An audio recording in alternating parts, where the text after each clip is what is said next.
Pemirsa, Polda Bali telah mendatangkan alat tes kebohongan dari Mabes Polri untuk memeriksa tersangka AG yang kerap memberikan keterangan berbeda. Sebelumnya tersangka AG mengaku membunuh Angelin karena disuruh dan diiming-imingi uang sebesar 2 miliar rupiah.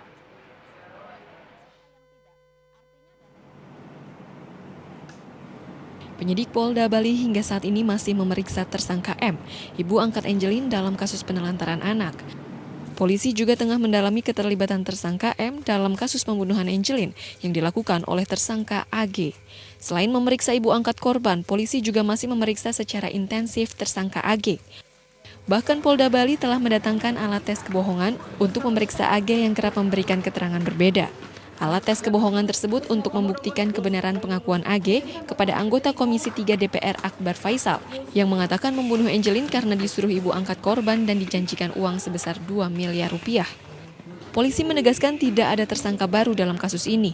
Terkait seseorang yang diduga sebagai eksekutor pembunuhan berinisial AA, statusnya masih sebagai saksi. Ada tersangka AGS, hal itu untuk menambah pemeriksaan yang sebelumnya. Kemudian kita juga masih menunggu hasil pemeriksaan laboratorium forensik yang merupakan hasil dari pengolahan TKP yang dilakukan oleh laboratorium forensik maupun temuan-temuan yang dilakukan oleh identifikasi Polda. Oleh sebab itu, sementara itu, menanggapi status tersangka yang disematkan kepada ibu angkat korban, Menteri Pemberdayaan Perempuan dan Anak, Yohana Yambise, sebelumnya telah menduga ada unsur kekerasan yang dilakukan ibu angkat Angelin. Yang asumsi saya itu pasti ada kekerasan fisik dalam rumah tangga, kekerasan dalam rumah tangga pasti ada, jadi ada undang-undang perlindungan anak, undang-undang kekerasan dalam rumah tangga, karena masalah penelantaran anak gitu ya, jadi... Tim Liputan MNC Media memberitakan.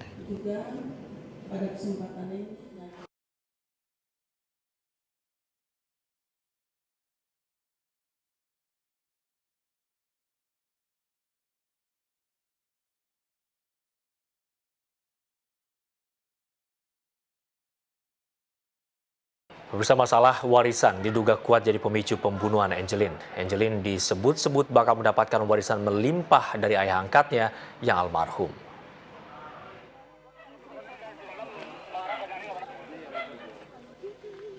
Perebutan warisan kerap menimbulkan prahara, tak terkecuali dalam kasus Angelin. Meski belum dipastikan motif tewasnya Angelin, namun isu bahwa kasus ini terkait warisan kian menguat. Angelin diperkirakan mendapat warisan 60% dari seluruh harta ayah angkatnya. Angelin kabarnya bakal mendapatkan hak rumah yang berdiri di atas lahan seluas 1.000 meter persegi di daerah Denpasar. Tanah seluas ini bisa bernilai 3 miliar rupiah. Mendiang ayah angkat Angelin juga memiliki tanah di Kalimantan dengan perkiraan nilai 10 miliar rupiah. Jika ditotal, warisan mendiang ayah Angelin sebesar 13 miliar rupiah. Jika hak waris Angelin 60%, maka Angelin akan mendapatkan 7,5 miliar rupiah. Angelin sejatinya hanya mendapatkan 40% warisan. 20% sisanya akan didapat jika ibu angkat Angelin meninggal. Namun sebaliknya, jika Angelin meninggal, maka hak waris akan menjadi milik ibu angkatnya. Ayah angkat Angelin, Douglas, kabarnya sangat sayang dengan Angelin. Tak heran jika Angelin mendapatkan hak waris lebih besar dari ibu angkatnya. Tim Liputan MNC Media memberitakan.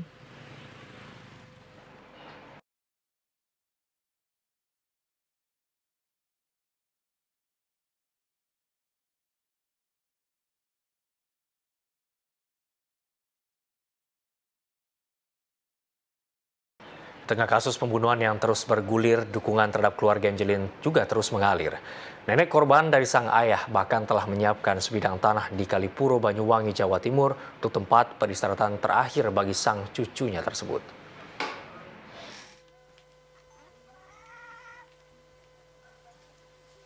Tak jauh dari rumahnya di Dusun Sumberwaru, Desa Gombeng Sari, Kecamatan Kaliporo, Banyuwangi, Jawa Timur, Miss Natin, nenek Angelin dari garis ayah kandung, juga telah menyiapkan lokasi makam untuk Angelin di lahan pemakaman keluarga. Namun karena nenek Angelin atau Ibunda Hamidah di Kecamatan Glenmore, Banyuwangi, Jawa Timur, juga tengah menyiapkan makam, maka akhirnya kedua keluarga bersepakat untuk memakamkan Angelin di pemakaman umum yang berlokasi dekat rumah Hamidah, di Dusun Wadungpal, Desa Glenmore, Banyuwangi, Jawa Timur. Kini, sang nenek yang tak pernah melihat wajah cucu keduanya, Angelin ini hanya bisa berharap jika para pelaku yang terlibat dalam penelantaran dan pembunuhan cucunya tersebut dapat dihukum seberat-beratnya.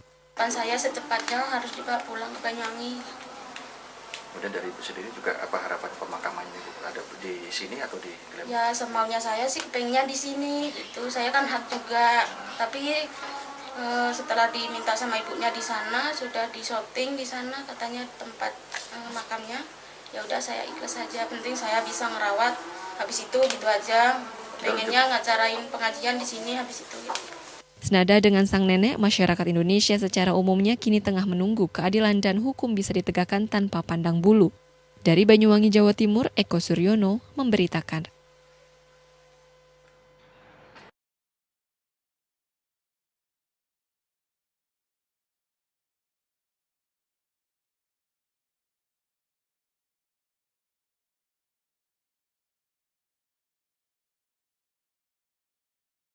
Sementara itu orang tua angkat Angelin, Margaret Megawe, diduga telah menyalahi aturan adopsi anak terhadap Angelin. Berkas adopsi yang dimiliki orang tua hanyalah akta pengangkatan anak dari notaris.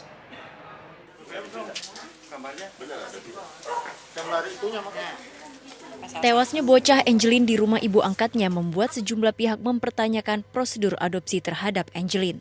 Angelin diadopsi keluarga Margaret sejak bocah tersebut baru berusia 3 hari. Ibu kandung Angelin rela menyerahkan anaknya pada Margaret karena kondisi ekonomi yang dihadapi saat itu. Namun fakta terkait adopsi Angelin kini mulai mengemuka. Dokumen adopsi yang dimiliki orang tua Angelin hanyalah akta pengangkatan anak dari notaris dan tidak mendapat rekomendasi dari dinas sosial setempat. Padahal seharusnya akta pengangkatan anak itu didaftarkan ke pengadilan untuk ditetapkan menjadi dokumen adopsi anak. Menurut Sekjen KPAI Erlinda, hal tersebut telah melanggar prosedur adopsi anak. Kejadian Angelin ini kejadian yang membuka mata hati kita untuk pengawasan lebih ditingkatkan lagi. Rumah sakit perlu bertanggung jawab. Kalau memang ada yang pasiennya tidak mampu untuk bayar, wajib untuk menelpon dinas sosial setempat. Dalam ketentuan adopsi disebutkan jika orang tua angkat terbukti menelantarkan anak adopsinya, maka negara akan mengembalikan anak tersebut pada orang tua kandung. Namun jika orang tua kandung tidak mampu, maka anak akan dititipkan di panti-panti milik negara atau milik masyarakat.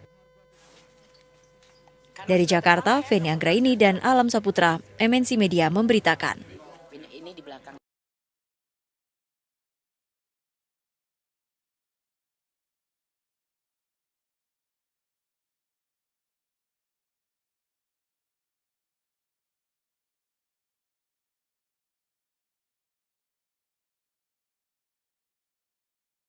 Pemirsa, Satuan Unit Narkoba Polres Jakarta Utara hari ini menggerebek kampung narkoba di Tanjung Priok, Jakarta Utara. Dari lokasi polisi mengamankan ribuan butir pil ekstasi, ratusan gram sabu, dan sejumlah tersangka pengedar.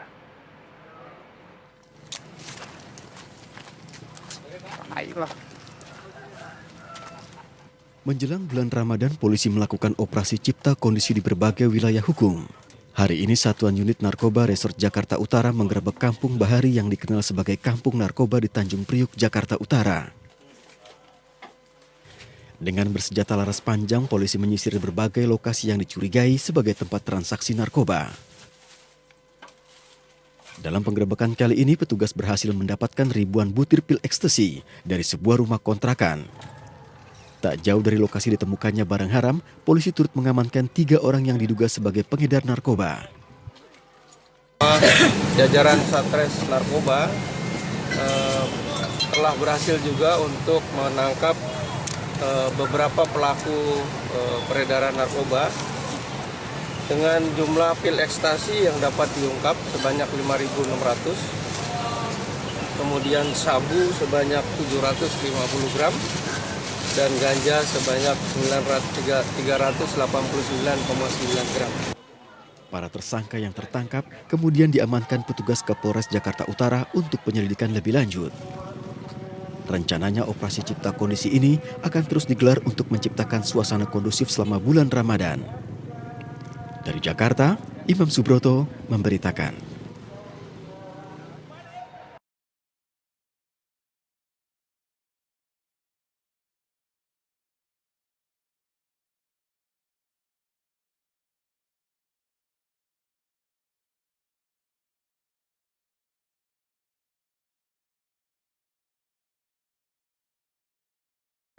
Pemirsa, Kapolda Metro Jaya Irjen Tito Karnavian hari ini menggelar rapat tertutup bersama Gubernur DKI Jakarta Basuki Cahayapurnama di Balai Kota Jakarta.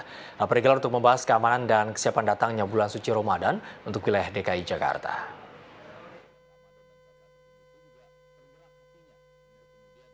Menjelang datangnya bulan suci Ramadan, Kapolda Metro Jaya Irjen Tito Karnavian melakukan rapat bersama dengan Gubernur DKI Jakarta Basuki Cahayapurnama. Rapat dilakukan secara tertutup bersama instansi terkait di Balai Kota Jakarta hari ini. Di hadapan para wartawan, Kapolda menuturkan akan melakukan koordinasi dengan sejumlah pihak untuk menjamin keamanan dan kenyamanan saat berlangsungnya bulan suci Ramadan tahun ini. Ya, tadi kita barusan melaksanakan rapat koordinasi dengan Forkompinda dipimpin Bapak Gubernur. Kemudian tadi kita sudah bahas kira-kira perkiraan gangguan ya dari segi Kamtibmas, mulai dari masalah potensi gangguan misalnya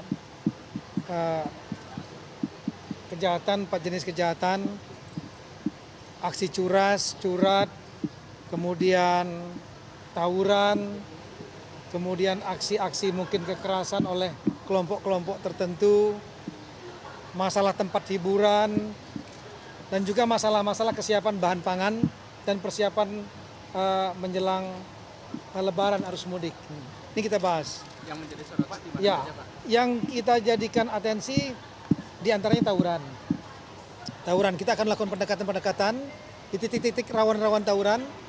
Nanti Pak Forkompinda tingkat kota, Pak Wali Kota, Kapolres, Dandim, dan tokoh-tokoh lain kita minta untuk datang ke titik-titik tawuran itu untuk lakukan pendekatan persuasif safari Ramadan ya, sambil melakukan penebalan perkuatan di daerah rawan tawuran. Jadi kita upayakan pencegahan semaksimal mungkin, tapi juga kita lakukan penebalan untuk melakukan pencegahan ya. Kemudian ya saya nggak lihat jumlahnya ya, tapi ada titik-titik yang sudah kita datakan. Ini tadi kita minta kerjasama semua pihak karena tidak bisa dikerjakan oleh polisi sendiri. Ya mungkin diantaranya di daerah Johar kemarin ya yang ribut, itu juga kita lakukan pendekatan. Kemudian daerah Penteng juga kita lakukan pendekatan. Prinsipnya disentuh, ya tokoh-tokohnya dikumpulkan, kemudian dilakukan pertemuan. Dalam kesempatan ini, Kapolda bersama pihak terkait turut membahas aturan sejumlah tempat hiburan yang beroperasi selama bulan suci Ramadan. Ribuan personil kepolisian juga akan dikerahkan di sejumlah titik rawan kemacetan selama Ramadan. Dari Jakarta, Tim Liputan memberitakan.